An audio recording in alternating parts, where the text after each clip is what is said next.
การภาวนาเขาต้องน้อมเข้ามาภายในมันบ่ได้อยู่ภายนอกเด้ทำหรือมรรคผลนิพพานต่างๆมันบ่ได้อยู่ภายนอกมันอยู่ภายในมันฝังอยู่ในใจเฮานี่แหละกิเลสก็อยู่ในใจเฮานี่ตัณหาคือความอยากอุปทานคือความยึดมันก็อยู่ทั้งในเฮานี่แหละฉะนั้นเฮาจงน้อมความคิดเห็นต่างๆเข้ามาน้อมเข้ามาในลมหายใจเฮาเนี่ยเป็นหลักไว้บางคนคิดว่าบางคนที่บวชเข้ามาแล้วบวชด้วยศรัทธาบวชด้วยคิดว่าถ้ากูบวชกูสิเดินจงกรมกูสินั่งสมาธิกูสิเดินธุดงค์ไปตามป่าไปทำนั่นทำนี่แบบนั้นแบบนี้ที่คิดไว้นั่นนะนั่นคือเฮาบวชด้วยความเห็นโดยศรัทธาของเฮาเองเมื่อบวชเข้ามาแล้วก็ให้เฮ็ดแบบนั้นแหละบางที่บวชเข้ามาแล้วมันสิเปลี่ยนเป็นอย่างใหม่ก็มีเด้คิดว่าเอาไปเอามาเลยเป็นเขาก็กินเพียเดียวอันนั้นอันนี้ก็ยากว่ากลับออกไปภาวนาอยู่บ้านก็ได้ดอกว่าเด้นี่คือภายนอกที่ว่าให้กำลังใจพวกที่บ่ทันบวชยังมีผัวมีเมียยังมีนั่นคือเฮ็ดไปสักก่อนให้สั่งสมไปสักก่อนทรงชาติเจริญชาติไปเรื่อยๆแม้นสิถึงความสงบมากเพียงใดก็ช่างเวลามันออกมาแล้วมันก็คิดห่วงนั่นห่วงนี่คือเก่าแหละคือนี่คือคนที่ภาวนาอยู่น้ำบานยังมีเกี่ยวของอยู่เกี่ยวกับการงานการเงินการลูกการทรัพย์สมบัติอยู่เวลามันสงบมันก็สงบนะสงบแต่ว่าเวลาสิตัดขาดจากอะไรมันก็ยากเอื่นว่าภายนอกนั่งอยู่ในห้องนอนบางคนผัวไปเฮ็ดผัวก็นอนถ่าบางคนเมียไปเฮ็ดเมียก็นอนถ่าออกมาแล้วจะเอากันน้ำได้ก็เอาได้นี่เรียกว่าภายนอกแต่ตอนนั่งตอนศรัทธาตอนที่ปฏิบัติกับปฏิบัติกับเดินจงกรมกับไข้ควรกับพิจารณาในถ้ำอยู่ดอกแต่ว่าเลิกไข้ควรแล้วมันหันปั๊บเขาใส่กองตัณหาราคะเลยล่ะแล้วจังว่าอันนั้นเรียกว่าภาวนาภายนอกเข้าใจว่าไปภาวนาข้างนอกซึกไปภาวนาเอาก็ได้ดอกจังซี่มันสิไปได้จังไดขนาดบวชอยู่ยังบ่ได้เฮ็ดไปตามที่เจ้าของคิดไว้กับภาษาอิหยังกับออกไปว่าสิไปเฮ็ดจังซั่นสิไปซอยทางใหม่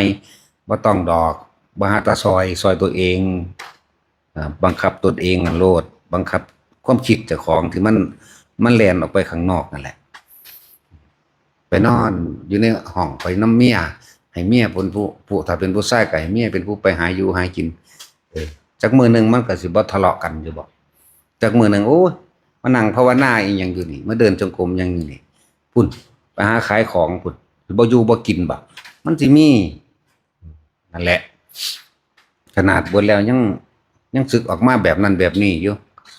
ไปหาทำการทำงานพุ่นเอาอีกแล้วแหละสิ่งแวดล้อมบุคคลรอบข้างรอบตัวของเฮาเดี๋ยวก็เว้ากระทบกระทั่งนั่นนี่เอาเถอะหน้าคนในบ้านนั่นน่ะชาวบ้านชาวเมืองมันสิเว้าเรื่องภาวนาซำใดเด้อมันสิเว้าเรื่องชาติ1 2 3 4มันสิเว้าเรื่องประวัติพระพุทธเจ้าพระอานนท์พระอนุรุตมันสิเว้าเรื่องธรรมะซำใดเด้อนี่มื้อนึงนั่นน่ะมันสิเข้ามาสนทนาธรรมกันแบบเป็นลำเป็นสันมันซ้ำใดบ่ถึงนี่สำนะแล้ว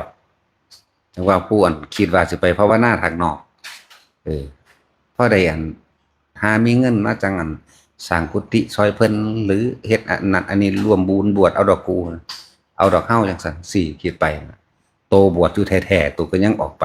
คือภาษายังเมื่อออกไปภายนอกแล้วมันก็มีแต่เรื่องตัวบัดนั่นแล้วมาเข้าสู่สถานที่สัปปายะขนาดนี้บ่แห้งแล้ว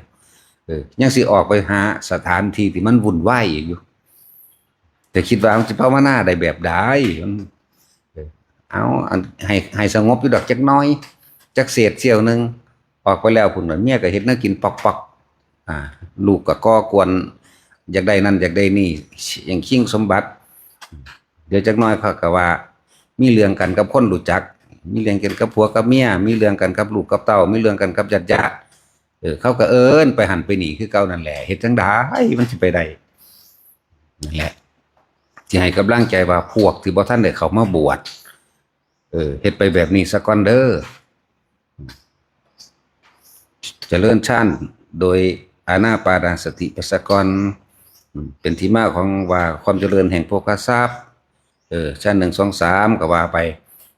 ผู้เขาเฮ็ดได้ดีก็ได้ดีอยู่ดอกแต่ว่าถ้าสิตัดอะไรอีหลีมันบ่ทันได้มีกำลังพอมันเหลียวเห็นกันอยู่โอ้ยเหลียวเห็นลูกไปโรงเรียนเหลียวเห็นลูกไปทำงานเหลียวเห็นญาติพี่น้องมีเรื่องนั้นๆนี่อยู่ใจมันไปแล้วเด้นั่นมันบุบไปแล้วมันไปอะไรอาวรณ์มันไปอยากไปซอยกันทั้งโลกแล้วนะนั่นแหละมันก็เอิ้นว่าภายนอกขนาดมาอยู่ภายในอยู่แห้งมันก็ยังไปภายนอกอยู่เสื้อว่าสิอยู่กับหม่องมันเลยอยู่กับความคลุกคลีเลยนะคลุกคลีในครอบครัวเรือนนั่นแหละตาก็เห็นลูกเต้าตาก็เห็นพี่น้องลุงป้าอาเอาพ่อใหญ่แม่ใหญ่ญาติสนิทมิตรสหายเมียก็นอนคูหลูอยู่นี่เอาหน้าแล้วก็ออกไปเอาก่อนจังมาพระหน้าใหม่สิมันมีทางมันจึงได้สิเป็นสงบแนวนั้นนั่นแล้วขนาดตัดมาได้สำนีเลยยังว่าคือกำหนดตนเองได้เลยได้อยู่นี่นะเวลานี้เดินจงกรมเวลานี้เดินทบาทเวลานี้ทำวัดเอาคุณสัตว์เต็มที่เฮ็ดให้มันได้ดังคิดไว้ก็ไปจังสั้นแล้วโอ้ยไปชุลมุนวุ่นวายอยู่ไปคุกคลีกันอยู่ตาก็เห็นหูก็ได้ยินเรื่องนั้นเรื่องนี้อยู่แต่เห็นยังมันเฮ็ดได้เลยเด้มันบ่มีระเบียบบังคับไปอยู่ทางนอกนะแต่ของเคยอยู่นั่นแหละบัดนี้ตอนที่เฮาอยากบวชเข้ามากูสิเฮ็ดจังซั่นกูสิเฮ็ดจังซี่ก็เฮ็ดได้บ่นานนั่นน่ะมันโลเลมันบ่เข้าภายในก็ให้มันตั้งมั่นอยู่ในลมเฮาเองนี่แหละกิจการงานการคุกคลีกับบุคคลที่รู้จักผัวเมียบ่ได้ยุ่งเกี่ยวกันลูกเต้าบ่ได้ยุ่งเกี่ยวกันตัดอะไรออกมาจากทรัพย์สมบัติทั้งปวงแล้วเฮาต้องสละออกเด้เฮาจำต้องทิ้งทุกอย่างนี่คำว่าทิ้งทุกอย่างโดยภายนอกบัดนี้คือภายนอกเอาตากูบ่เห็นเมียเห็นผัวแล้วล่ะหูก็บ่ได้ยินเรื่องราวต่างๆของญาติพี่น้องลูกเต้าเล่าหลานนั่นล่ะจมูกก็บ่ได้ไปกินเขาทอดอาหารเฮ็ดหยังกินมื้อนี้ทอดกะเพราผัดหมูบ่มันก็บ่ได้กินแล้วน้องสั่นล่ะอยากกินยามใดมันก็บ่ได้กินเด้อยู่ในนี่อยู่พุ่นอยากกินยามใดก็ได้กินอยากเฮ็ดจังไดก็เฮ็ดได้แหละขนาดเฮาเข้ามานี่เฮาบ่คุกคีแล้วตั้งใจเฉพาะตนต่อไปภายนอกจังซั่นแล้วเฮ็ดจังไดมันสิไปได้อีหยังนั่นแหละตอนที่เฮาตั้งใจไว้จึงบอกว่าทุกคนบวชมาด้วยศรัทธาก็เฮ็ดศรัทธาให้มันมีกำลังนี่แหละเว้ยทั้งที่บัดนี้ไปวางความอยากไว้ต้องสำเร็จแบบนั้นต้องสำเร็จแบบนี้นี่แหละปัญหาอันที่นักบวชเข้ามาแล้วก็ดีบ่ต้องไปคาดคะเนจุดหมายเอาไว้เฮ็ดไปโดยปกติแต่คาดคะเนจุดหมายว่ากูต้องบรรลุอรหันต์กูต้องตาทิพย์หูทิพย์นี่เป็นเรื่องยากอันนี้เพราะมันนั่งมีความอยากขวางอยู่เฮ็ดเหมือนบ่อยากได้หยังบ่อยากสำเร็จหยังเฮ็ดไปโลดเดินตามพระวินัยไปเรื่อยๆนี่แหละการเวลาผ่านไปเรื่อยแล้วมันสิรู้ร่วมให้ดอกเวลาปล่อยหรือบ่ปล่อยมันสิรู้ในตนเองนะคิดแต่อยากปล่อยมันบ่ปล่อยเด้คิดอยากปล่อยคิดอยากว่างมันบ่ว่างให้เด้นั่นแหละเตือนหมู่ว่าสิไปภาวนาทางนอกแล้วมันมีอยู่ในนี่แหละมันนั่งขโมยอยู่หั่นหลวงตาโดงกลับไปอยู่น้ำเมียอยู่สิไปภาวนาดีๆก็เก่าบ่มีทางมันก็แต่เหลียวเบิ่งแล้วก็โอ้มันก็พ้องนอนโดนแล้วจากบ่ล่ะมันบ่ยุบเด้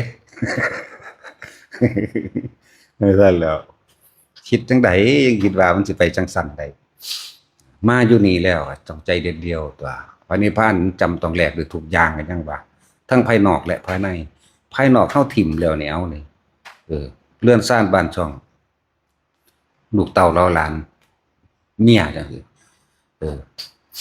แล้ว มันถิ่มออกมาแล้วตาก็บ่เห็นเขาแล้วหูก็บ่ได้ยินเรื่องราวต่างๆของญาติสนิทมิตรสหายไปแล้วมันน้อมเข้ามาทางในมันก็เหลือแต่ความคิดนั่นแหละวิธีหลอกความคิดก็สอนให้ซุมื้ออยู่ลมหายใจเนี่ยเด้อยู่ไปอยู่มาเฮ็ดไปเฮ็ดมาหาแนวเฮ็ดตัวเฮ็ดอันใดที่มันเป็นกุศลและประโยชน์ถ้าโดยกุศลเนี่ยแล้วคิดนับมือแต่สิออกพรรษาอยู่หั่นคุณเด้หมองมันจออยู่รู้จักบ่ล่ะหีรู้จักบ่ล่ะ ยกออกจากตรงนั้นได้มันจังได้เด้เข้าใจว่าล่ะตัดสินเจ้าขนาดเท่าๆนี่ก็ยังบ่ธรรมดาเด้ดิ แต่ว่าเขาเฮ็ดได้จังซั่นแล้วมันได้ไปจังซั่นแล้วอยากฟังกันของหลวงปู่ตื้อบ่ เวรมณียกจิตออกจากหีเนี่ยไปหันเด้เวรมณีสิกขานี่ยกออกจากหี พระอรหันต์ทั้งหมดยกออกจากตัวนี้จึงจะพ้นมันแม่นความเพิ่นเด้ล่ะเนาะนั่นแหละมันบ่ธรรมดาเด้ราคะความพอใจในรูปมันความพอใจในรูปลักษณะท่าทางแม่นความเพิ่นเบิดนั่นแหละบ่ผิดสวยงามละเอียดลึกซึ้งกินใจ ของจริง ดนตำใจแท่งใจเนาะแต่สินก็ฟังดูว่าแม่นว่าล่ะฟังแล้วหัวเด้บ่ได้คิดใส่เจ้าของก็เป็นก็คือกันนั่นแหละก็เพิ่นว่า นั่นแหละตัดสินใจออกมาแล้วออกเลยก็สิไปเคี่ยวของมันจังได๋สิไปได้อีหยังอยู่ในหันนั่นแหละต้องบอกว่าเข้ามาภายในการบวชเนี่ยเรียกว่าภายในโดยร่างกายโดยภายนอกภายในโดยภายนอกอย่างก็นี่คือว่าเฮาบ่ไปคุกคีกับญาติสนิทมิตรสหายหรือครอบครัวบ่ซั่นสิบอกว่าถ้ามีศรัทธาในการบวชนะอย่าบวชใกล้บ้านอย่าบวชอยู่บ้านนึงอย่าบวชใกล้บ้านนึงมันสิเห็นญาติสนิทมิตรสหายมันเดี๋ยวก็เรื่องนั้นแล่นเข้ามาเรื่องนี้เข้ามามันกังวลนั่นแหละถึงว่าอยู่ไกลๆบ้านตัดการได้ยินตัดการเห็นซะก่อนหนีมาอยู่คนเดียวเขาพวกพี่คือบ่ค่อยมีญาติมาหาตัว